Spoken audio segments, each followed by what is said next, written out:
तो hello student, मैं नीतीश कुमार। मेरा यूट्यूब चैनल नीतीश फिजिक्स पर आपका मोस्ट वेलकम है। तो आज मैं लेकर आया हूं जो क्लास 10 के लिए 2024 में पक्का टक्करने वाला। तो आपको जो भी 2024 में आपको बोर्ड एग्जाम 2024 में आपको जो बिहार बोर्ड का जो भी ऑब्जेक्टिव पूछेगा यहीं से पूछेगा। तो आप लोग चैनल पर बने रहिएगा, चैनल को लाइक और सब्सक्राइब कर दीजिएगा। आपको बोर्ड एग्जाम 2024 में जो भी एसएसटी का क्वेश्चन आपको मिलेगा एकदम सिर्फ यही रहेगा। तो आप लोग चैनल पर बने रहिएगा, चैनल को लाइक और सब्सक्राइब कीजिएगा। और यूरोप का राष्ट्रवाद क्या पढ़ना है बाबू? यूरोप का राष्ट्रवाद का पूरा निचोड़ ऑब्जेक्टिव आपको दे दिया जा रहा है। तो आप लोग चैनल पर बने रहिएगा, चैनल को लाइक और सब्सक्राइब कर दीजिएगा, शेयर भी कर दीजिएगा। ओके, तो चलते हम लोग स्टार्ट करते हैं बाबू, ध्यान दीजिएगा। कहता है यूरोप में फ्रांसीसी क्रांति कब हुआ? कहने का मतलब होता है बाबू कि यूरोप में फ्रांसीसी क्रांति कब हुआ? तो ये जो हुआ बाबू 1789 ईस्वी में हुआ। कब हुआ बाबू? 1789 ईस्वी में। कहता है यूरोप में फ्रांसीसी क्रांति कब हुआ? 1789 ईस्वी में हुआ था। ठीक, उसके बाद ध्यान दीजिएगा, लुईस सोलामा कहाँ का राजा था? तो फ्रांस का राजा था। आपसे कोई पूछेगा कि बताइए लुईस सोलामा कहाँ का राजा था, अगर आपसे पूछ देगा कि लुईस सोलामा का पत्नी का क्या नाम था, तो बोलिए एंतोनेट नाम था। क्या नाम था जी? एंतोनेट था। तो आपसे पूछेगा लुईस सोलामा कहाँ का राजा था? तो फ्रांस का राजा था। ठीक, उसके बाद लुईस सोलामा कौन सा वंश के था? कौन सा वंश के था? बुर्बो वंश के था। कौन वंश के था बाबू? बुर्बो वंश के था। आपसे कोई पूछेगा कि बताइए लुईस सोलामा कौन सा वंश के था? तो बुर्बो वंश के था। कौन वंश के था जी? बुर्बो वंश के था। आइए, लुईस सोलामा कैसा राजा था? वो निरंकुश राजा था। कैसा था बाबू? निरंकुश राजा का था। आपसे पूछेगा कि लुईस सोलामा कैसा राजा था, तो आप बोलिएगा कि निरंकुश राजा था। कैसा बाबू? निरंकुश राजा था। चलिए बाबू, था जो क्या था, एक सेना था, एक महान दिग्गज सेना था, महान सेना था। लेकिन बेचारा जब देखा कि लुईस सोलामा का मृत्यु हो गया, उसी बीच में क्या हुआ, नेपोलियन ने कहा कि 1789 ईस्वी में राजनीतिक में भाग लिया। आपसे पूछेगा नेपोलियन राजनीतिक में कब भाग लिया? तो 1789 ईस्वी में भाग लिया। अब पूछेगा कि नेपोलियन फ्रांस का सम्राट कब बना? 1804 ईस्वी में। नेपोलियन फ्रांस का सम्राट कब बना? 1804 ईस्वी में। नेपोलियन फ्रांस का सम्राट कब बना? 1804 ईस्वी में बना बाबू, ध्यान दीजिएगा। वटरलू का युद्ध कब हुआ? वटरलू का युद्ध कब हुआ? वटरलू का युद्ध कब हुआ? वटरलू का युद्ध जो हुआ है बाबू, ये 1815 ईस्वी में हुआ था। कब हुआ था? 1815 में। आपसे कोई पूछेगा कि वटरलू का युद्ध कब हुआ था, तो बोले 1815 ईस्वी में। आ गई।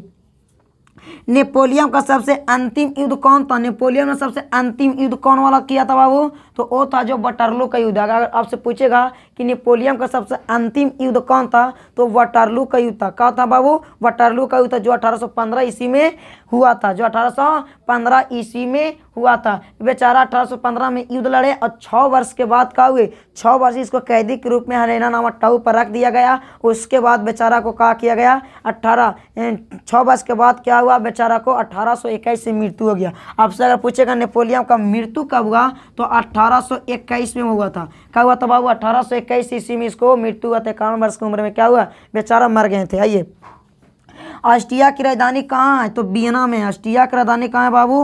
वियना। आपसे आपको पूछेगा, मोस्ट इंपॉर्टेंट है बाबू, ध्यान दीजिएगा, VVI है तो ध्यान दीजिएगा। कहेगा आपको कि बोलिएगा वियना की राजधानी कहाँ है। आपसे पूछेगा ऑस्ट्रिया की राजधानी कहाँ है, तो वियना में है। ऑस्ट्रिया की राजधानी कहाँ है बाबू? वियना है। ठीक, आगे आइएगा। ऑस्ट्रिया की राजधानी कहाँ? वियना। ऑस्ट्रिया की राजधानी वियना कब बना? यहाँ भी क्वेश्चन पूछ सकता है कि जो ऑस्ट्रिया के जो राजधानी वियना में कब बन गया। आपसे कोई क्वेश्चन करेगा बाबू कि बोलिएगा जो ऑस्ट्रिया की राजधानी है वो वियना कब बना? ऑस्ट्रिया की राजधानी वियना कब बना? तो पूछेगा तो बोलेगा ऑस्ट्रिया के जो राजधानी वियना बना 1815 ईस्वी में बना। कब बना बाबू? 1815 ईस्वी में। आपसे कोई पूछेगा कि ऑस्ट्रिया की राजधानी वियना में कब बनाया गया, तो 1815 ईस्वी में बनाया गया। ऑस्ट्रिया का चांसलर कौन था? मोस्ट इंपॉर्टेंट है बाबू, मोस्ट इंपॉर्टेंट है, आपको क्वेश्चन पक्का आएगा तो आएगा, ध्यान दीजिएगा। आपसे पूछेगा कि बताइएगा ऑस्ट्रिया का चांसलर कौन था बाबू? ऑस्ट्रिया का चांसलर कौन है, तो आप क्या बोलिएगा? ऑस्ट्रिया का चांसलर मेटरनिक था। क्या था बाबू? मेटरनिक था। ऑस्ट्रिया का चांसलर का क्या नाम था? तो मेटरनिक नाम था। ऑस्ट्रिया को चांसलर कौन था बाबू? मेटरनिक। आपसे हर बोर्ड एग्जाम में पूछा जाता है बाबू, बिहार बोर्ड का एग्जाम में, कि बताइए ऑस्ट्रिया का चांसलर कौन था, तो वो जो चांसलर था बाबू मेटरनिक था। क्या था बाबू? मेटरनिक था। आप लोग कि जुलाई 1830 की क्रांति में वहाँ का राजा कौन था। आपसे पूछेगा कि जुलाई 1830 की क्रांति के समय वहाँ का जो राजा कौन था, तो आप लोग बोलिएगा चार्ल्स 10वां था। कौन था बाबू? चार्ल्स 10वां। जुलाई 1830 की क्रांति के समय जब वहाँ का राजा आपसे पूछेगा तो बोलिएगा चार्ल्स 10वां था। ठीक, जुलाई 1830 की क्रांति के चार्ल्स 10वां ने किसको प्रधानमंत्री बनाया। आपसे क्वेश्चन पूछ सकता है बाबू कि बताइएगा जुलाई 1830 की क्रांति में चार्ल्स 10वां ने किसको प्रधानमंत्री बनाया, किसको प्रधानमंत्री बनाया, तो बोलिएगा पॉलीगनेक को बनाया था। किसको बनाया था बाबू? पॉलीगनेक को बनाया था। चार्ल्स 10वां ने जुलाई 1830 की क्रांति के समय किसको प्रधानमंत्री बनाया, तो बोलिएगा पॉलीगनेक को बनाया था। किसको बुलाया था बाबू? पॉलीगनेक को, पॉलीगनेक को बनाया था। ध्यान दीजिएगा, कहने का मतलब होता है बाबू, ध्यान दीजिएगा, सन 1848 ईस्वी क्रांति में वहाँ का राजा कौन था। सन 1848 की क्रांति आप लोग पढ़े होंगे बाबू, तो सन 1848 ईस्वी क्रांति में वहाँ का राजा कौन था, तो लुई फिलिप था। कौन था बाबू? लुई फिलिप था। पूछेगा आपसे कि बताइएगा सन 1848 की क्रांति में वहाँ का राजा कौन था, तो लुई फिलिप्स था। आप बताइएगा मेजनी का पूरा नाम क्या था। आपसे पूछ देगा कि बताइए बाबू मेजनी का पूरा नाम क्या है, मेजनी का पूरा नाम क्या है, तो बोलिएगा मेजनी का पूरा नाम जोसेफ मेजनी। कौन था बाबू? Joseph Mazzini. आपसे कोई पूछेगा कि मेजनी का पूरा नाम क्या है, तो बोलिएगा जोसेफ मेजनी। क्या बोलिएगा बाबू? जोसेफ मेजनी बोलिएगा। बहुत अच्छा, आप लोग चैनल को लाइक करते जाइएगा। ध्यान दीजिएगा, यांग इटली नामक संस्था का स्थापना कब हुआ। आपसे पूछेगा कि यांग इटली नामक संस्था का स्थापना कब हुआ, यांग इटली नामक संस्था का स्थापना कब हुआ। यांग इटली नामक संस्था का स्थापना हुआ 1831 ईस्वी में। कब हुआ था बाबू? 1831 ईस्वी में। और इसको स्थापना किसने किया था? मेजनी किया था। आपसे पूछेगा यांग इटली नामक संस्था का स्थापना किसने किया था, यांग इटली नामक संस्था का स्थापना किसने किया था? 1831 ईस्वी में। कब हुआ था? इटली के एकीकरण में हुआ था। कब हुआ था जी? इटली के एकीकरण के बावजूद में यांग इटली नामक संस्था का स्थापना 1831 ईस्वी में किया गया था। आपसे फिर पूछ देगा कि यांग इटली नामक संस्था का स्थापना किसने किया। यहाँ पर भी क्वेश्चन घुमा सकता है कि यांग इटली नामक संस्था का स्थापना किसने किया, तो बोलेगा मेजनी ने किया था। किसने किया था बाबू? मेजनी किया था। आपसे पूछ देगा कि यांग इटली नामक संस्था का स्थापना किसने किया, तो मेजनी ने किया था। यांग यूरोप नामक संस्था का स्थापना किसने किया था। फिर क्वेश्चन आ गया कि यांग यूरोप नामक संस्था का स्थापना किसने किया था, तो मेजनी किया था, 1834 में किया था। आपसे यहाँ फिर क्वेश्चन पूछ सकता है बाबू कि यांग यूरोप नामक संस्था का स्थापना किसने किया था, तो मेजनी ने किया था, 1834 ईस्वी में किया था। यांग यूरोप नामक संस्था का स्थापना किसने किया था, तो मेजनी ने किया था, 1834 ईस्वी में किया था। आइए आगे, इटली के एकीकरण में सबसे बड़ी बाधा किसको कौन था।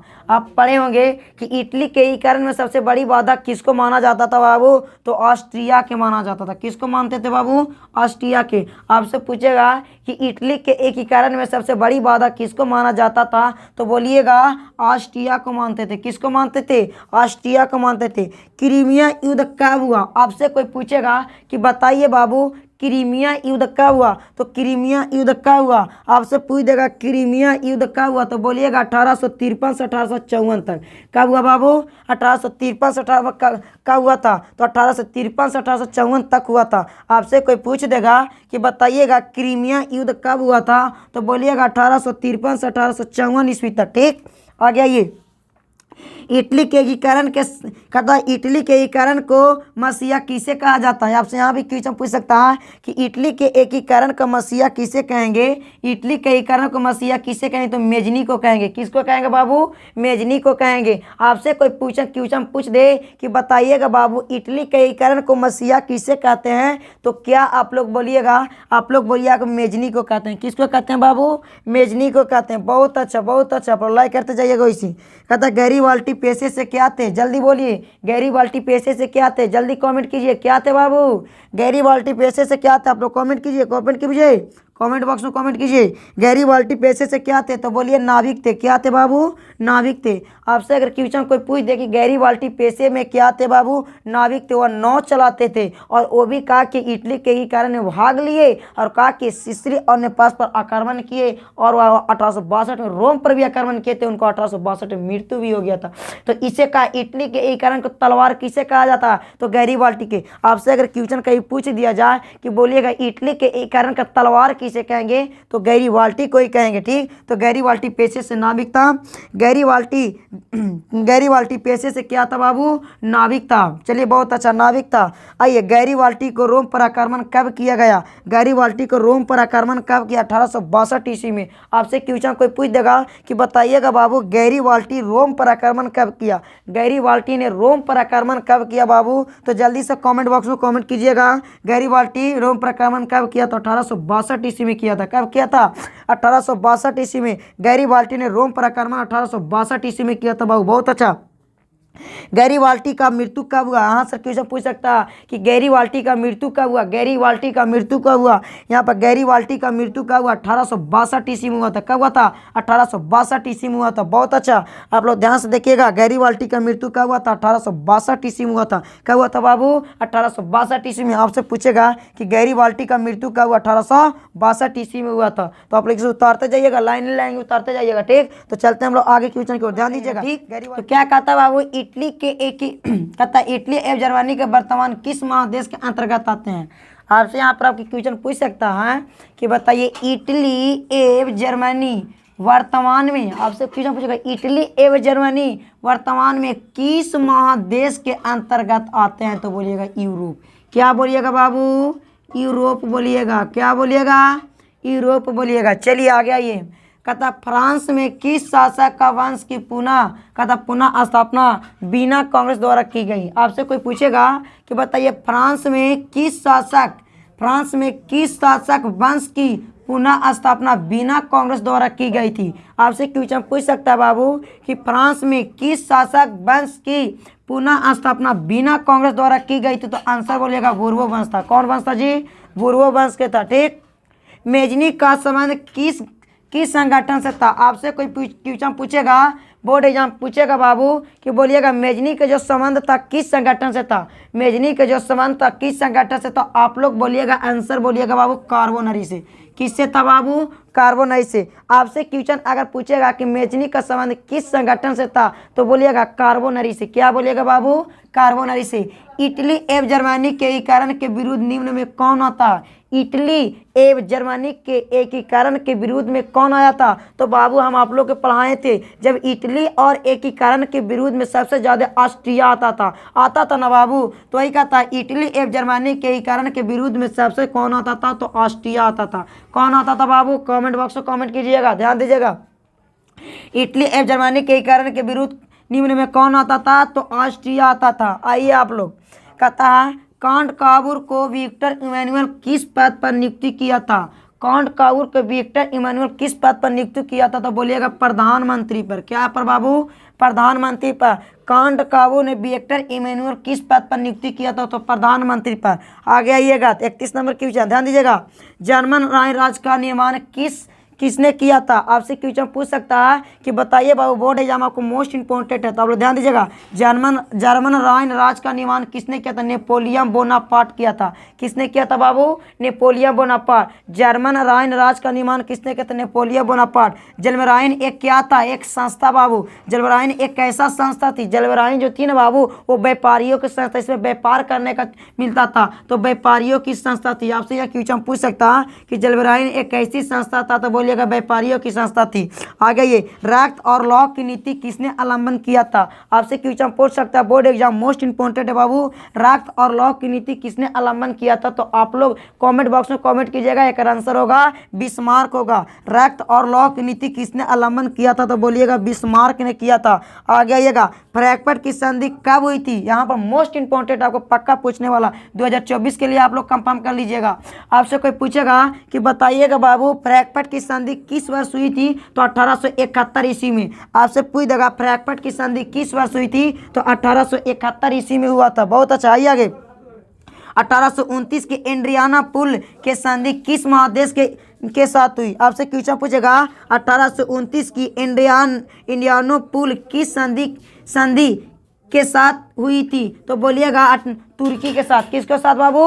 तुर्की के साथ। आगे आइएगा, मेटरनिख का पतन कब हुआ था? तो मेटरनिख का जब पतन हुआ था 1848 की, जिस समय क्रांति हो रहा था उस समय बाबू, तो मेटरनिख का पतन 1848 में। आपसे पूछेगा मेटरनिख का पतन कब हुआ था? तो 1848 ईस्वी में। आगे आइएगा, सेडान का युद्ध कब हुआ था? तो 1870 ईस्वी में। सेडान का युद्ध। आपसे कोई पूछेगा कि बताइए बाबू सेडान का युद्ध कब हुआ? सेडान का युद्ध कब हुआ? तो 1870 ईस्वी में। तो आप लोग इसको उतार लीजिएगा, आपको मोस्ट इंपॉर्टेंट ऑब्जेक्टिव करवा दिया गया, जो आपको बोर्ड एग्जाम 2024 में कंफर्म यहाँ से क्वेश्चन आने वाला। पाँच नंबर क्वेश्चन यहाँ से आएगा। तो आप लोग को भारत के राष्ट्र यूरोप का राष्ट्रवाद में पूरा निचोड़ ऑब्जेक्टिव करवा दिया गया। इसी तरह से आप लोग चैनल बना रहेगा, रोज अपडेट की तरह आप लोग को हर जो भी बोर्ड एग्जाम से नोटिफिकेशन आएगा आप लोग को हम अपडेट देते रहेंगे। तो आप लोग चैनल को लाइक और सब्सक्राइब कीजिएगा और चैनल को शेयर कीजिए।